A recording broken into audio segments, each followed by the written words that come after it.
on day 3 today for Red Letter Challenge, and this morning we read about the Shunammite woman who had a room for Elijah. When my grandparents built a house, they actually built a 4-bedroom house, pretty unusual for that day. And at one end, where you would think the master bedroom was this big room with its own bathroom, but my grandparents didn't stay in that room. They left that room, and that room was the preacher room. That's what my dad calls it, the preacher room.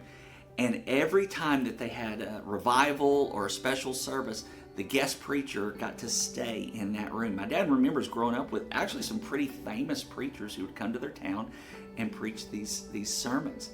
And that was one of the things that my grandparents did. They didn't take the master bedroom so that the preachers could have that. Years later, the church had really kind of stopped doing revivals, but they decided to do one more. And my grandparents once again said, we're going to let the preacher stay in the preacher room. Well, that was the greatest day of all, I think, for them, because the reward was that the last preacher they ever had, they died shortly after this, the last preacher they ever had was me. I stayed in that room and I preached a revival at their church. And I got to be with my grandparents that week.